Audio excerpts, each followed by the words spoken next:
ದರ್ಶನ್, ಸುದೀಪ್, ಯಶ್ ಹೀಗೆ ಯಾವ ನಟನ ಸಿನಿಮಾ ಕೂಡ ಪ್ಲಾಟಿನಂ ಚಿತ್ರಮಂದಿರದಲ್ಲಿ ಪ್ರದರ್ಶನ ಕಂಡಿಲ್ಲ. One and only Appu sir ಅವರ ಸಿನಿಮಾಗಳು ಮಾತ್ರ ಇಲ್ಲಿ ಪ್ರದರ್ಶನ ಕಂಡಿದೆ.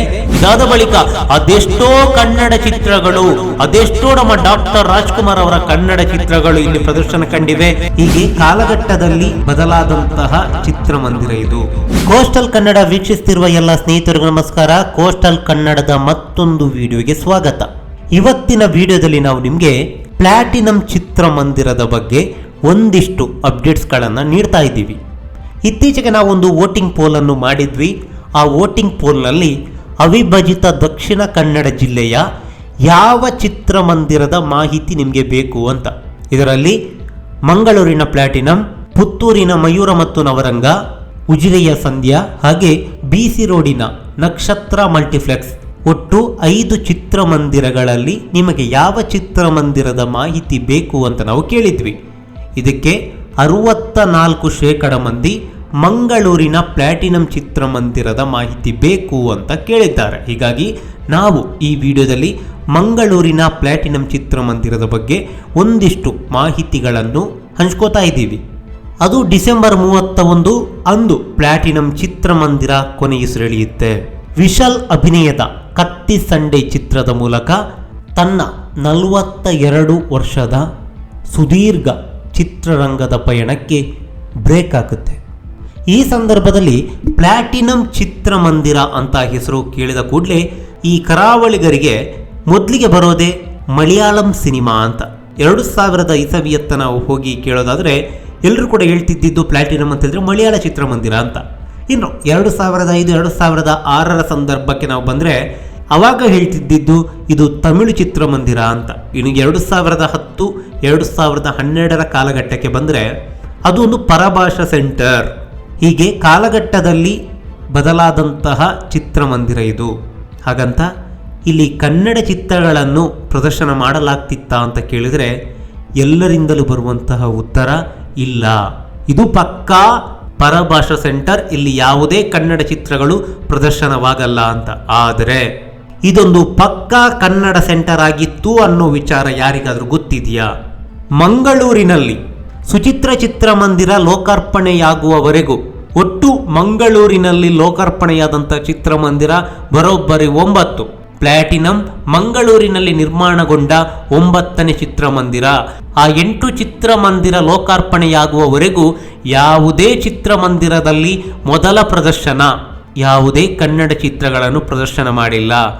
ಅದು ಯಾವುದೋ ಹಿಂದಿ ಭಾಷಾ ಸಿನಿಮಾ, ಅದು ಯಾವುದೋ ಇಂಗ್ಲಿಷ್, ಯಾವುದೋ ತಮಿಳು, ಯಾವುದೋ ತೆಲುಗು, ಅನ್ಯ ರಾಜ್ಯದ ಭಾಷೆಯ ಚಿತ್ರಗಳನ್ನು ಆರಂಭಿಕ ಪ್ರದರ್ಶನವಾಗಿ ಮಾಡಲಾಗ್ತಾ ಇತ್ತು. ಆದರೆ ಮೊಟ್ಟ ಮೊದಲ ಬಾರಿಗೆ ನಮ್ಮ ಒಂದು ಕನ್ನಡ ಸಿನಿಮಾ ಪ್ರದರ್ಶನ ಕಂಡಿತ್ತು ಅಂತಾದರೆ ಅದು ಪ್ಲಾಟಿನಂ ಚಿತ್ರಮಂದಿರದಲ್ಲಿ. 1974ರಲ್ಲಿ ಈ ಚಿತ್ರಮಂದಿರ ಆರಂಭವಾಗುತ್ತೆ. PM ಶಾಹಿದ ಇಬ್ರಾಹಿಂ ಅವರು ಸ್ಥಾಪಿಸಿದ ಚಿತ್ರಮಂದಿರವೇ ಪ್ಲಾಟಿನಂ. ಈ ಚಿತ್ರಮಂದಿರವನ್ನು ಹಿಂದಿ ಚಿತ್ರನಟ ರಾಜ್ಕುಮಾರ್ ಅವರು ಉದ್ಘಾಟನೆ ಮಾಡಿದ್ರು. ಆರಂಭಿಕ ಪ್ರದರ್ಶನವಾಗಿ ನಮ್ಮ ಅಣ್ಣವರು ಡಾಕ್ಟರ್ ರಾಜ್ಕುಮಾರ್ ಅವರ 2 ಕನಸು ಸಿನಿಮಾ ಈ ಚಿತ್ರಮಂದಿರದಲ್ಲಿ ಪ್ರದರ್ಶನವಾಗುತ್ತೆ. ಈ ಮೂಲಕ ಮೊಟ್ಟ ಮೊದಲ ಬಾರಿಗೆ ಪ್ಲಾಟಿನಂನಲ್ಲಿ ತೆರೆಗೆ ಅಪ್ಪಳಿಸಿದ ಸಿನಿಮಾ ನಮ್ಮ ಡಾಕ್ಟರ್ ರಾಜ್ಕುಮಾರ್ ಅವರ 2 ಕನಸು. ಇದಾದ ಬಳಿಕ ಅದೆಷ್ಟೋ ಕನ್ನಡ ಚಿತ್ರಗಳು, ಅದೆಷ್ಟೋ ನಮ್ಮ ಡಾಕ್ಟರ್ ರಾಜ್ಕುಮಾರ್ ಅವರ ಕನ್ನಡ ಚಿತ್ರಗಳು ಇಲ್ಲಿ ಪ್ರದರ್ಶನ ಕಂಡಿವೆ. 50, 100 ದಿನಗಳು, 150 ದಿನಗಳನ್ನು ಇಲ್ಲಿ ಪೂರೈಸಿದೆ.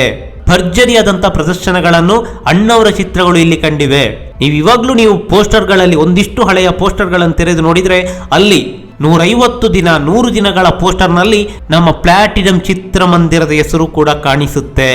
ಚಲಿಸುವ ಮೋಡಗಳನ್ನು ಒಂದು ಸಿನಿಮಾ ಈ ಪ್ಲಾಟಿನಂ ಚಿತ್ರಮಂದಿರದಲ್ಲಿ ಅತಿ ಹೆಚ್ಚು ವಾರ ಪ್ರದರ್ಶನ ಕಂಡಿತ್ತು.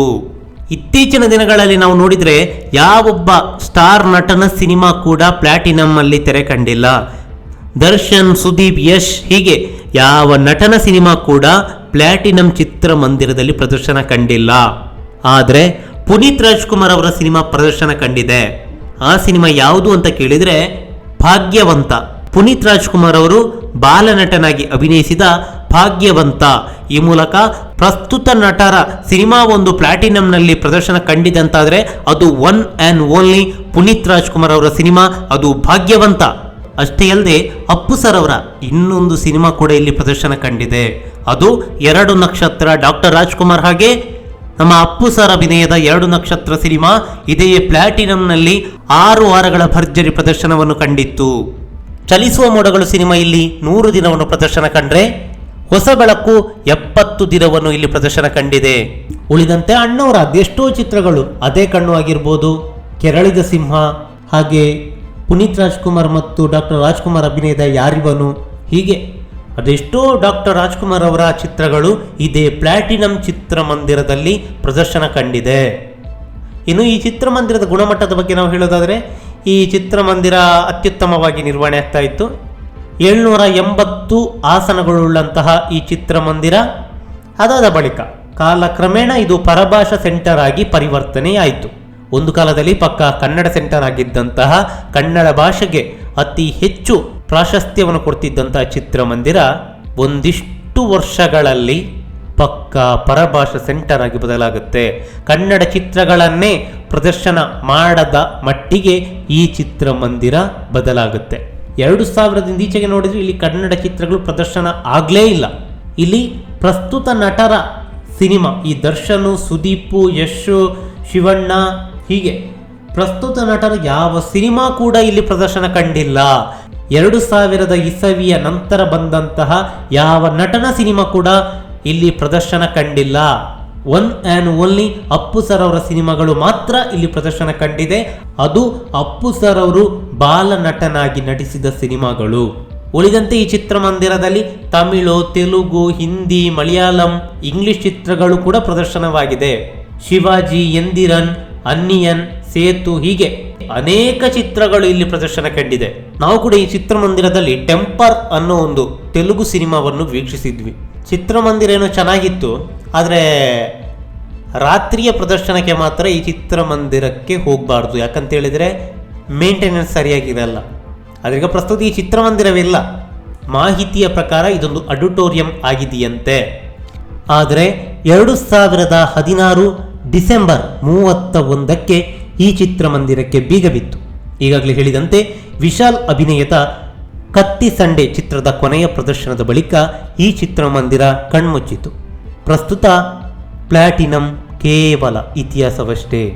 ಮಂಗಳೂರಿನ ಇತಿಹಾಸವನ್ನು ಸೇರಿದಂತಹ ಚಿತ್ರಮಂದಿರಗಳಲ್ಲಿ ಪ್ಲಾಟಿನಂ ಕೂಡ ಒಂದು. ನಮಸ್ಕಾರ. ದರ್ಶನ್, ಸುದೀಪ್, ಯಶ್, ಹೀಗೆ ಯಾವ ನಟನ ಸಿನಿಮಾ ಕೂಡ ಪ್ಲಾಟಿನಂ ಚಿತ್ರಮಂದಿರದಲ್ಲಿ ಪ್ರದರ್ಶನ ಕಂಡಿಲ್ಲ. One and only Appu sir ಅವರ ಸಿನಿಮಾಗಳು ಮಾತ್ರ ಇಲ್ಲಿ ಪ್ರದರ್ಶನ ಕಂಡಿದೆ. ಇದಾದ ಬಳಿಕ ಅದೆಷ್ಟೋ ಕನ್ನಡ ಚಿತ್ರಗಳು, ಅದೆಷ್ಟೋ ನಮ್ಮ ಡಾಕ್ಟರ್ ರಾಜ್ಕುಮಾರ್ ಅವರ ಕನ್ನಡ ಚಿತ್ರಗಳು ಇಲ್ಲಿ ಪ್ರದರ್ಶನ ಕಂಡಿವೆ. ಹೀಗೆ ಕಾಲಘಟ್ಟದಲ್ಲಿ ಬದಲಾದಂತಹ ಚಿತ್ರಮಂದಿರ ಇದು. ಈ ಮಾಹಿತಿ ನಿಮಗೆ ಇಷ್ಟವಾಗಿದ್ರೆ ಲೈಕ್ ಮಾಡಿ, ಶೇರ್ ಮಾಡಿ, ಹಾಗೆ ನಮ್ಮ ಕೋಸ್ಟಲ್ ಕನ್ನಡ ಯೂಟ್ಯೂಬ್ ಚಾನಲ್ಗೆ ಸಬ್ಸ್ಕ್ರೈಬ್ ಮಾಡಿ. ನಮ್ಮ ಹೆಚ್ಚಿನ ಅಪ್ಡೇಟ್ಸ್ಗಳಿಗಾಗಿ ಕೋಸ್ಟಲ್ ನೆಟ್ವರ್ಕ್ ಇನ್ಸ್ಟಾಗ್ರಾಮ್ ಪೇಜ್ ಹಾಗೆ ಫೇಸ್ಬುಕ್ ಪೇಜ್ಗೆ ವಿಸಿಟ್ ಮಾಡಿ. ಧನ್ಯವಾದಗಳು.